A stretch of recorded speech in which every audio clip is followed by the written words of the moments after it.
So Ruth has got a kind of interesting history. Actually, we actually met my second month at Plug and Play. That's correct. I got we an carpooled. email. That's right. I got an email from Ali, our director, and it was you need to now take over this account. It's Allianz. They're the largest insurance company in the world and very European.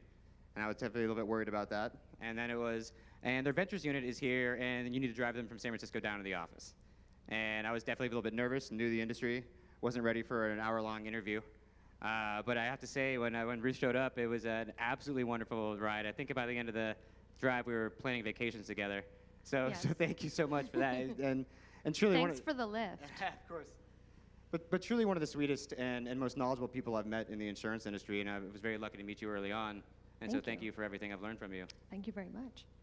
So Ruth was previously at Allianz, which is where we were engaging with her on the corporate venture capital unit, and has now moved to Anthemis Venture Capital, which is a very, very impressive VC firm with a great portfolio in the fintech and insurtech space. So I'd love to have Ruth kind of introduce herself and share a little bit about Anthemis and the portfolio of startups you guys are investing in. Sure. So a lot of people haven't heard of Anthemis. We're actually the most active investor in insurtech in the world, and the second most active investor in fintech. We have offices located in New York, London, Geneva, and Luxembourg. I am based in Europe, and as Hutch said, I previously ran fintech investing at Allianz for about 7 years, and then joined Anthemis 2 years ago to focus on insurtech investing there.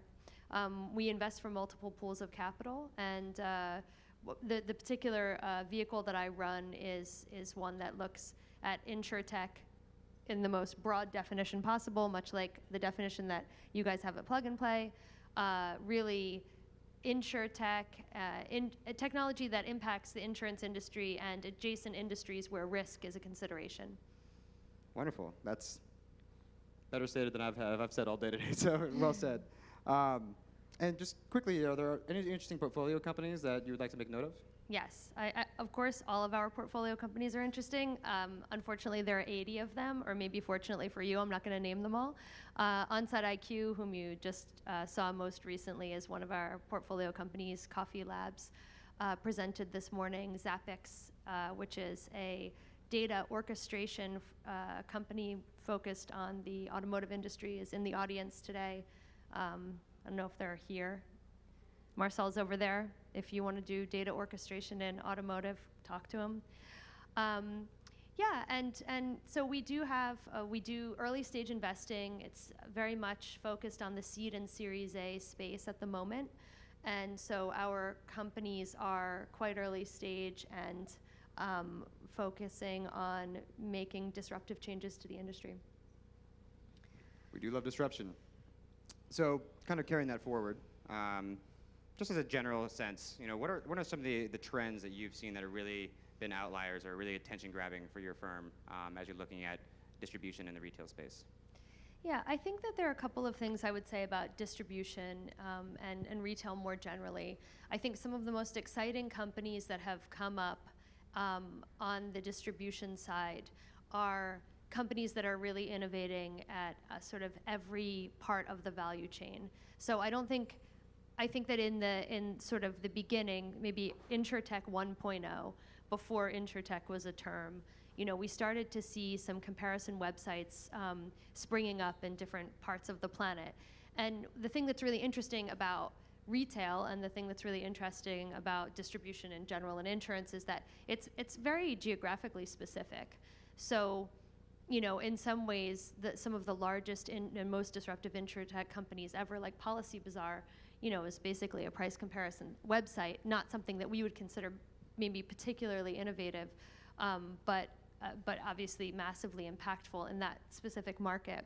One of the first investments that Anthemis made in the insurtech space, again, way before that term existed, was in a company called the Climate Corporation, which was sold to Monsanto for almost $1 billion about 5 years ago. And that company was distributing crop insurance to farmers based on some really innovative analysis of weather data in the United States. And they took advantage of a regulatory shift where farmers were no longer being provided insurance by the state, and was a couple of Google engineers who looked at all of the interesting data coming off the very well-developed system of weather stations in the U.S.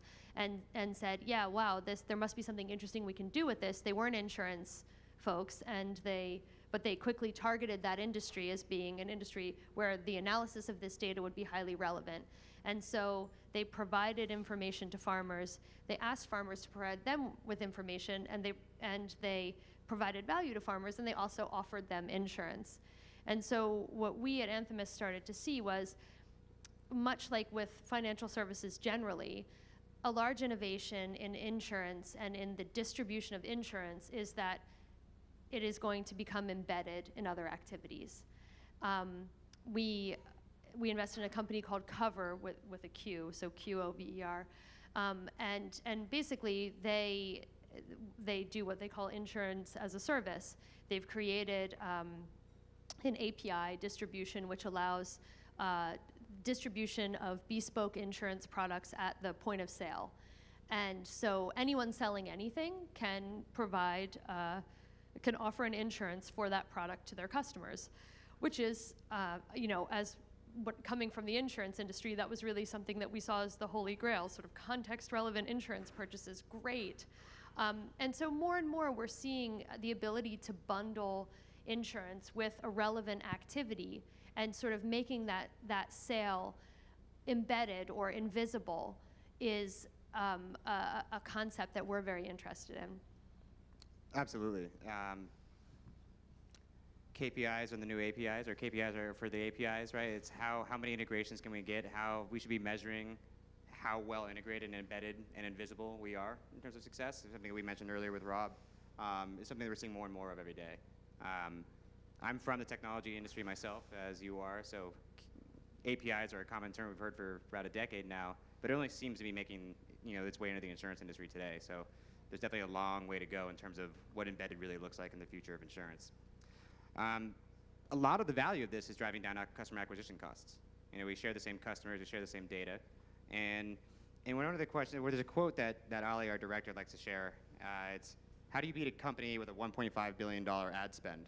Well, you spend $1 billion more effectively.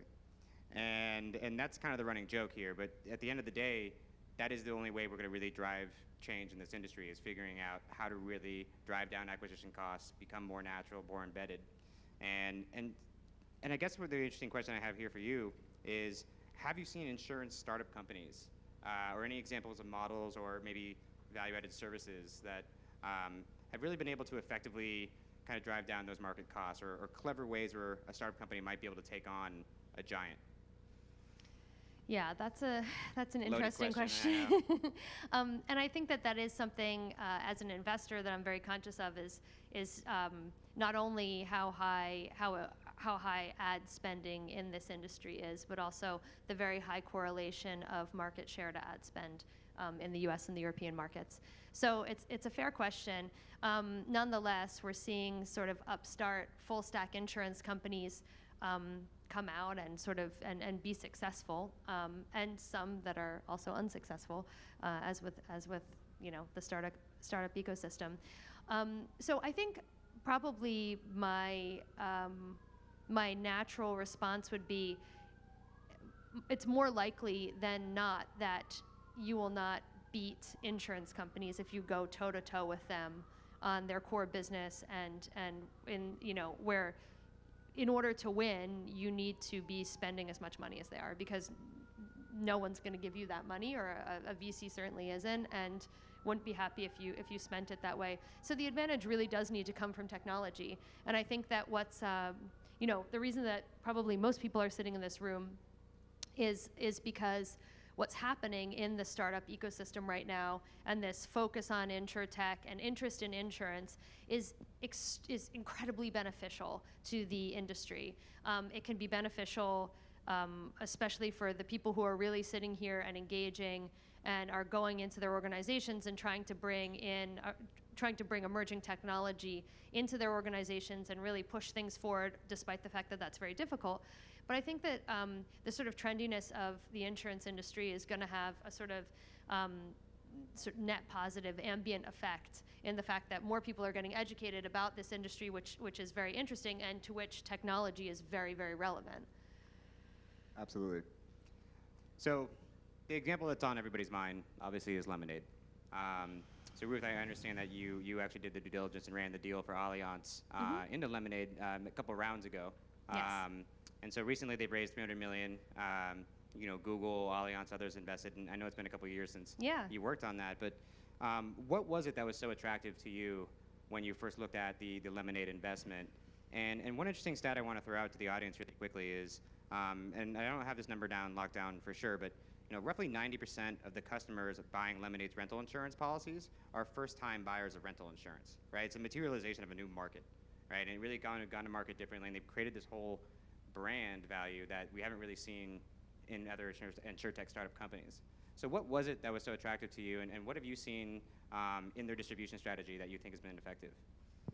I think they have a fantastic brand. They've done a fantastic job of building the brand and of being very fearless about sort of being iconoclast, and they have a great, they have Dan Ariely, who's sort of marketing genius, and they have the whole behavioral economics stuff. And I think the thing that attracted me to the Lemonade opportunity was that a couple of things inside, I would say, a lot of making the attractiveness of an investment sort of depends on where you sit.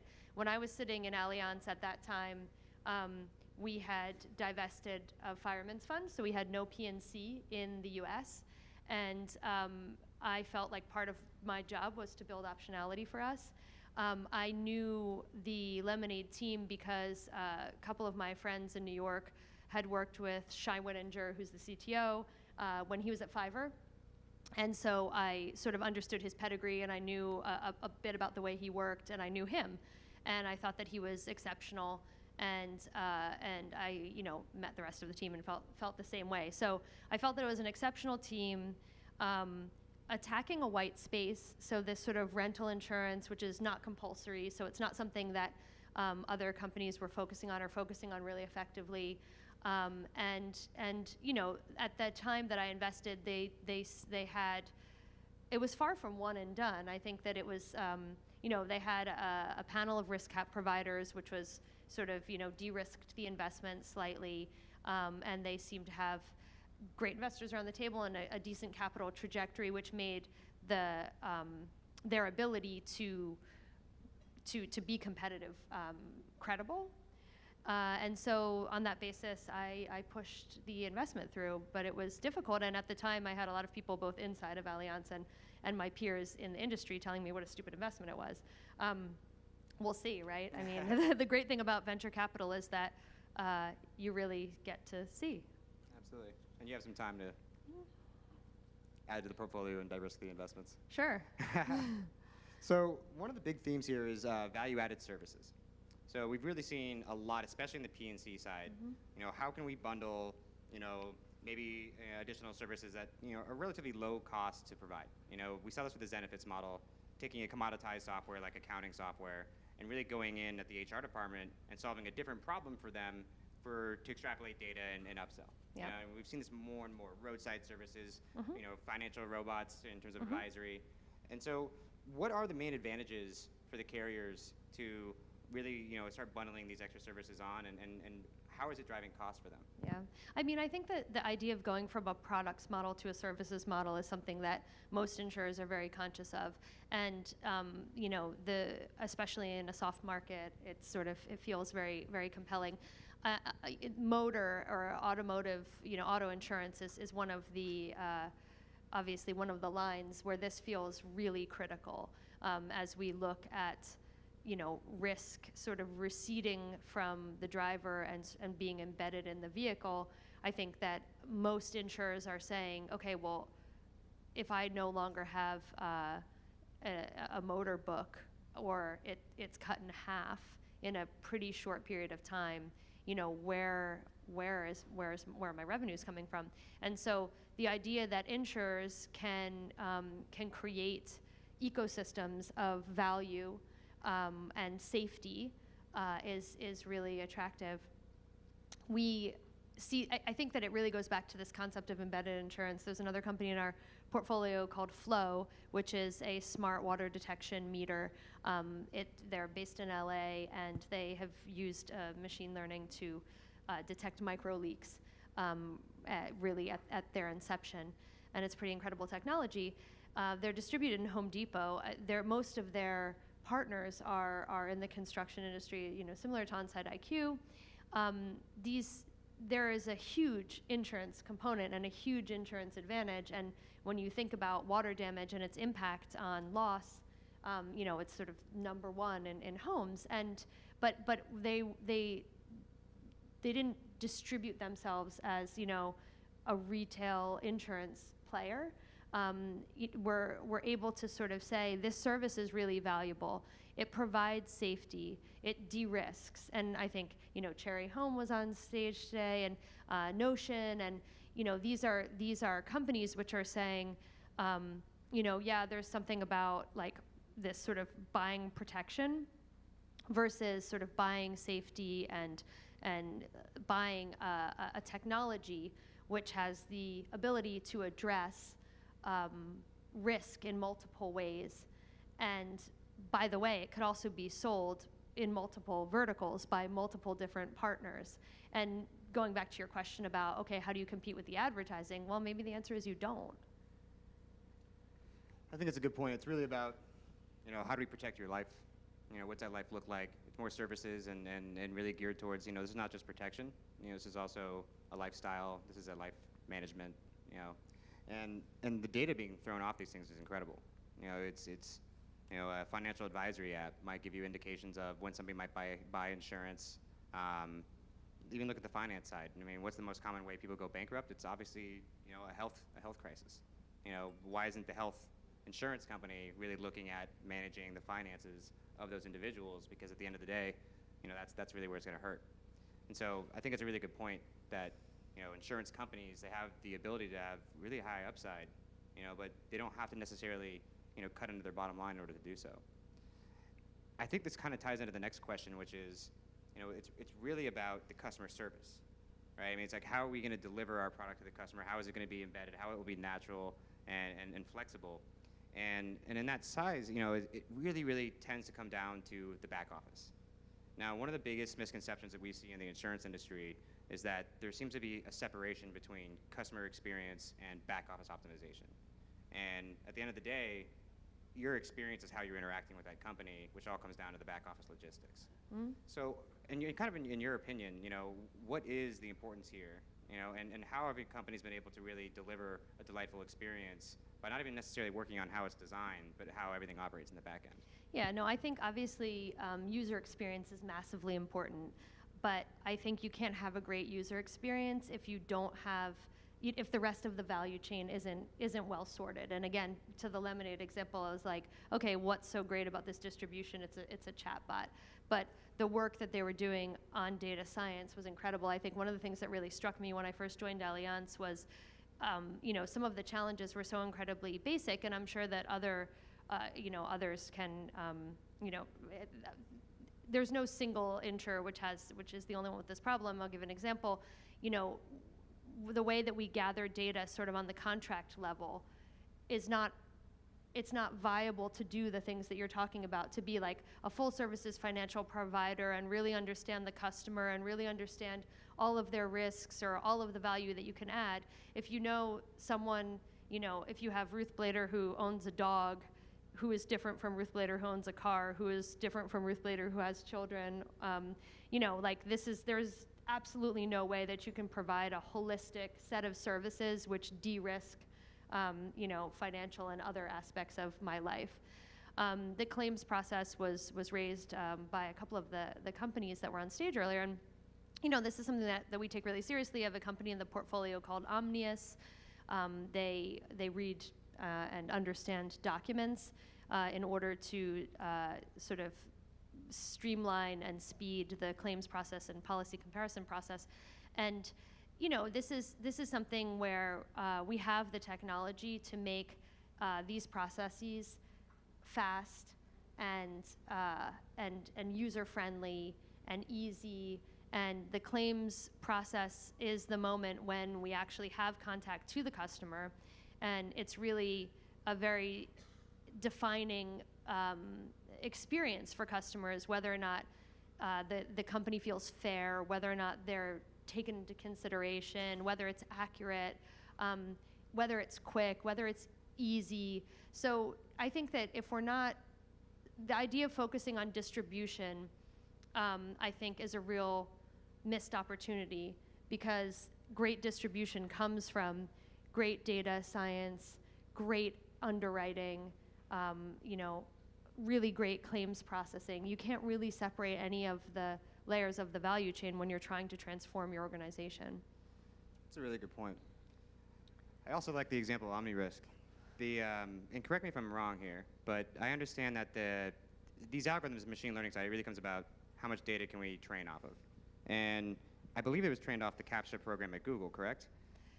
I'm sorry. OmniRisk is also Coffee Labs. They're also in our portfolio. I was talking about Omnius, who is in Omnius. Germany. Excuse me. But you're right. They trained off of millions of documents in libraries around the world, because they had a robotics company that was automatically scanning handwritten manuscripts.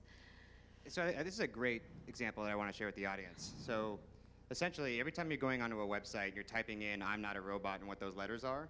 What you're doing is Google was trying to scan every book in existence into the database and digitize it, right? But they couldn't translate everything automatically. So the words that the computer could not determine were then being kicked out, and then they would crowdsource them. So they were being pushed into those little CAPTCHA, text boxes that you're on the websites. And as people are answering these things, and 1,000 people validate that's an A, then the machine learns that's an A, right? And the clever thing about this is, and this is what I love about Google's model, is you can now take this, provide a service at low cost to nothing, which is the websites who need to prove that these are human beings, right? You can take that data and monetize it in many different ways, right? And that's the opportunity in the insurance industry right now with the value-added services of, can we provide, a service at low to no cost, right? Can we extrapolate the data off of this and then use that to monetize in other ways, like upselling, cross-selling, risk prediction, things like that. And I think that the insurance industry is incredibly well positioned to capitalize on that model. We have a little bit more time left, and I'd love to talk a little more about the venture capital side. So Anthony, you guys have an incredible portfolio. It's very rare I come across a startup company that hasn't already talked to you guys. And it's pretty impressive that you guys have covered a lot of ground, a number of funds very quickly here. So in that regard, as you're looking at the insurance industry, what has been changing over the last couple of years? Why is insurance investing so interesting right now? And what are some of the preconceived notions that don't necessarily apply to investing in the insurance industry? I guess in the sense that earlier we learned that when Alex was raising money in the construction industry, the venture capitalists weren't close enough to the problem and understanding what they were investing in, therefore they weren't deploying capital. So as you're looking at the insurance side of things, are you seeing similar dynamics? And what is it that's so relevant about it today? I think the reason that people are so interested in insurtech is because it's a huge, insurance is a gigantic industry. The addressable market feels huge, and it's really inefficient. And it's not only inefficient, it's also an industry which is based on data.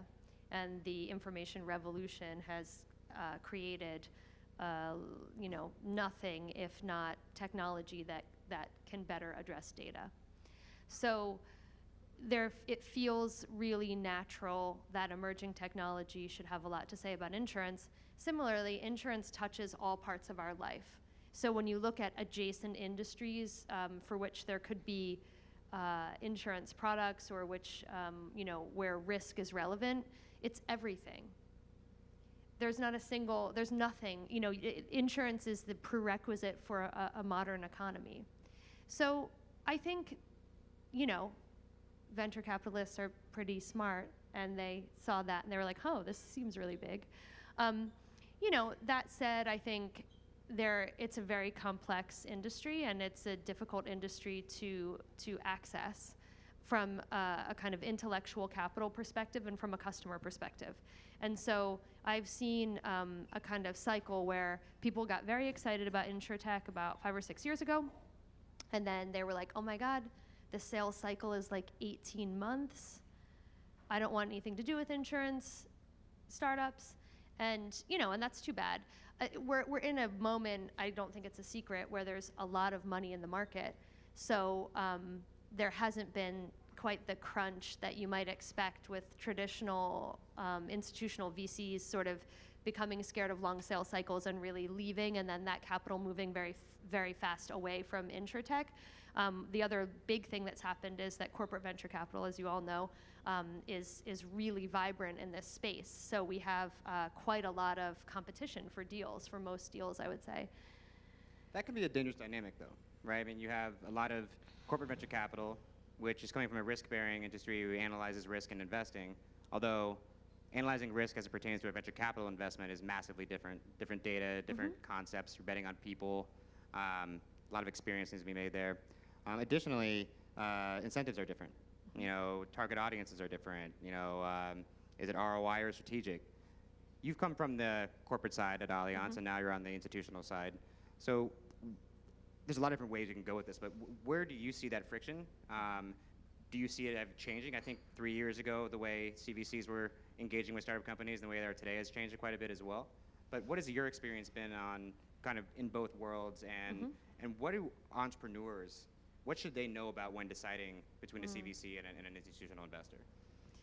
Okay, so I think first of all, it's really hard to generalize because there's also like a very personal element to behaviors, and I think that most startups will tell you that they just having really honest, straightforward people involved with your company and people who can add something concrete to your company at an early stage and are willing to roll up their sleeves and work hard for your company is the most valuable thing. And those people can be sitting inside of incumbent institutions, financial institutions, and they can be sitting inside of VC firms.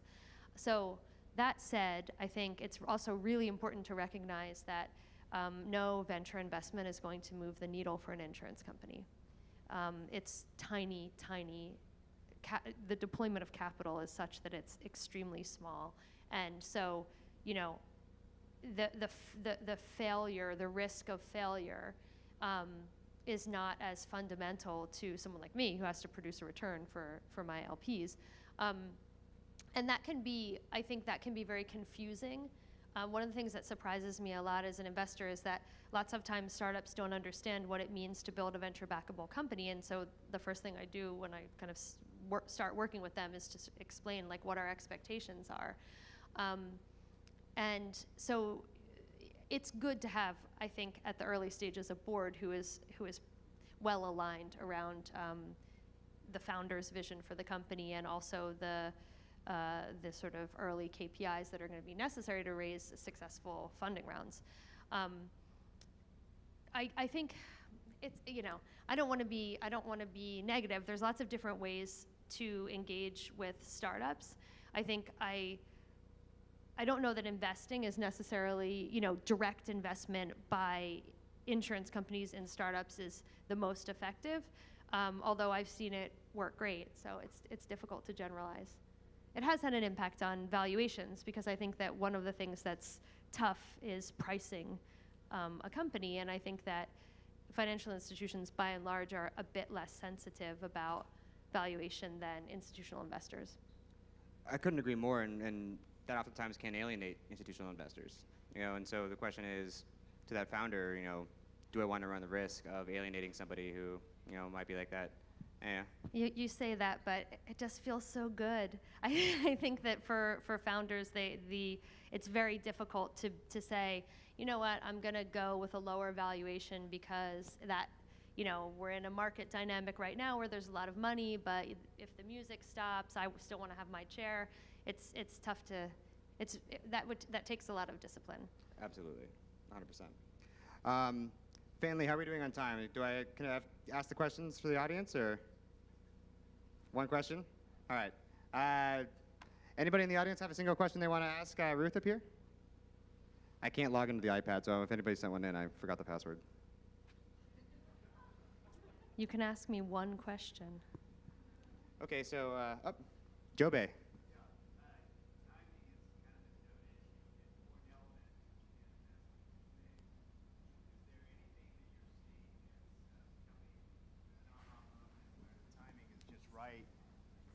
particular area within InsurTech? So just to repeat the question, timing is everything, and is there anything right now that the window is closing on or something like that where the opportunity is time sensitive? Is that correct? Yeah, or that there's great opportunity. A la the Airbnb, Uber example correlated to the recession. That's a really interesting question. Well, there's some stuff that I'm very excited about. I hope I'm right on the timing. Very, very interesting question. I think that there are some areas where the insurance industry is not quite mature enough to adopt certain technologies. And I'd be curious also for some of the startups in the room to tell me that I'm wrong.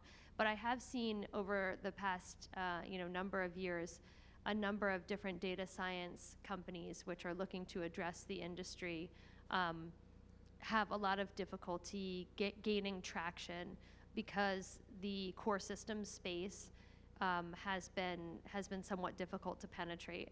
And that said, I find it exciting because the person who does, or the teams that do, manage to work their way in there, have a massive amount of legacy tech to replace with really interesting contemporary technology. So I think that's the thing about high risk investing is that I really look at for exceptions. And so, I recently invested in a space which is not yet announced. I mean, the investment is not yet announced. I can say the space is in the crypto space, where I did not expect to be making an investment. I felt it was too hyped, too uncertain, not something that I wanted personally exposure to, or something that I felt was a project that I wanted to work on, and just completely changed my mind on the basis of the company that I've invested in. So, I think it's difficult to generalize in venture capital, and it's always fun to be wrong. I think it's a great answer. There's also obviously the obvious trends, the on-demand economy, things like that. I do think that we're missing kind of like a credit score equivalent for risk as it pertains to on-demand workforces. You have somebody who's driving Uber, delivering food, then driving passengers, then assembling a TV all in the same day. They don't really have as much connection to that individual customer, things like that. There's no real incentive. So I think there's a really interesting opportunity there that somebody's going to capitalize on sooner or later. I think you should go out and do it. I think we have somebody who's doing it. And then the other side is just an interesting company I like, Tusk Ventures. They've done a lot of pretty interesting kind of bleeding edge deals. They look at stuff that's legally questionable, and they have an amazing legal team. And so what they'll do is sometimes they'll invest and also in exchange legal work for investments. But they like to find those fringe opportunities, things like the medical marijuana industry. I think they did lemonade as well. Some things that like with the regulatory scrutiny might dictate the success or failure of that company, where they can de-risk their investments by really taking a legal perspective on it. So there's some interesting opportunities in that context as well. All right. Thank you so much, everybody. I want to say a huge thank you to Ruth here. Thank you.